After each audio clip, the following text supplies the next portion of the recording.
Hello అండి, నమస్తే. ఎలా ఉన్నారండి అందరూ? Welcome back to Tulas kitchen. మీరు ఎన్నో రకాల చాట్ని డిఫరెంట్ టేస్ట్తో, డిఫరెంట్ ఫ్లేవర్తో ట్రై చేసే ఉంటారు. బఠానీ చాట్, సమోసా చాట్, మరమరాల చాట్, శనగల చాట్ ఇలా మనం ప్రిపేర్ చేసుకుంటూనే ఉంటాం కదండి.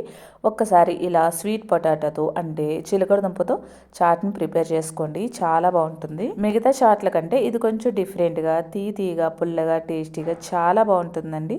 మీరు తప్పకుండా ట్రై చేయండి. పిల్లలకైతే చాలా బాగా నచ్చుతుంది. స్కూల్ నుంచి వచ్చిన పిల్లలకి చేసివ్వండి, చాలా ఎంజాయ్ చేస్తారు. ఫస్ట్ చిలకడ దుంపల్ని వాటర్తో బాగా వాష్ చేసుకొని ముక్కలుగా కట్ చేసుకొని ఇలా ఆవిరి మీద ఉడకబెట్టుకోండి.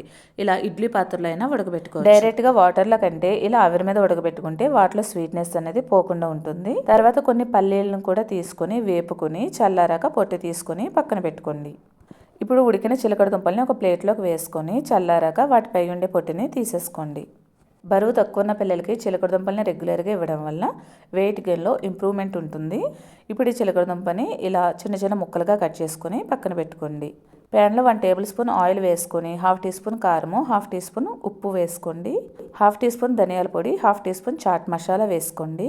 ఈ మసాలాలన్నీ ఆయిల్లో ఒకసారి బాగా మిక్స్ చేసుకొని మనం కట్ చేసుకుని ఉంచుకున్న చిలకడ దుంపలు కూడా వేసుకొని బాగా కలుపుకోండి.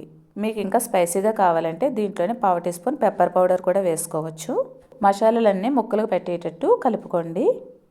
ఇప్పుడు దీంట్లో 1 టీ స్పూన్ నువ్వులు వేసుకొని 1 మినిట్ పాటు ఫ్రై చేసుకోండి. నువ్వులు వేసుకుంటే తినేటప్పుడు అక్కడక్కడ తగులుతూ టేస్ట్ చాలా బాగుంటుంది. ఈ ముక్కలు కొంచెం చల్లారాక ఒక మిక్సింగ్ బౌల్లోకి వేసేసుకుందాం. ఇప్పుడు దీంట్లో ఒక మీడియం సైజ్ ఉల్లిపాయని చిన్న ముక్కలుగా కట్ చేసుకొని వేసుకోండి. అలాగే సన్నగా కట్ చేసిన కొత్తిమీర, అలాగే వేయించి పొట్టు తీసుకున్న పల్లీలు కూడా వేసుకోండి. ఇప్పుడు దీంట్లో 1/2 టీ స్పూన్ కారము, 1/2 టీ స్పూన్ ఉప్పు, 1/2 teaspoon chaat masala, 1/2 teaspoon మిరియాల పొడి వేసుకోండి. ఇప్పుడు దీంట్లో 1/2 కప్పు వరకు దానిమ్మ గింజలు వేసుకోండి, టేస్ట్ చాలా బాగుంటుంది. మీకు కావాలనుకుంటే 1/2 కప్పు కట్ చేసుకున్న కీరా ముక్కలు కూడా వేసుకోవచ్చు. ఇప్పుడు మనం వేసుకున్న స్పైసెస్ అన్ని మీ టేస్ట్కి తగ్గట్టు ఎక్కువ తక్కువ వేసుకోవచ్చు. లాస్ట్లో కొంచెం నిమ్మరసం, అలాగే నేను ఇంట్లో ప్రిపేర్ చేసుకున్న సేవ్ ఉంటే వేసుకున్నాను. సేవ్ ఆప్షనల్ అండి, మీకు ఉంటే వేసుకోండి, లేకపోతే స్కిప్ చేసేయచ్చు. మనం వేసుకున్న మసాలాలు, నిమ్మరసం, సేవ్ అన్నీ బాగా మిక్స్ అయ్యేటట్టు కలుపుకోండి. చూసారు కదండి ఎంత బ్యూటిఫుల్గా ఉందో. చూడడానికే కాదు, టేస్ట్ కూడా చాలా బాగుంటుంది. ఈ చాట్ స్వీట్గా, కొంచెం స్పైసీగా, పుల్లగా చాలా బాగుంటుంది. పిల్లలకైతే చాలా బాగా నచ్చుతుందండి. ఒక్కసారి మీరు చేసి పెట్టారంటే మరలా చేయమని అడుగుతారు. ఈ వీడియో నచ్చితే ప్లీజ్ ఒక లైక్ చేసి ఛానల్ని తప్పకుండా సబ్స్క్రైబ్ చేసుకోండి. Thank you for watching.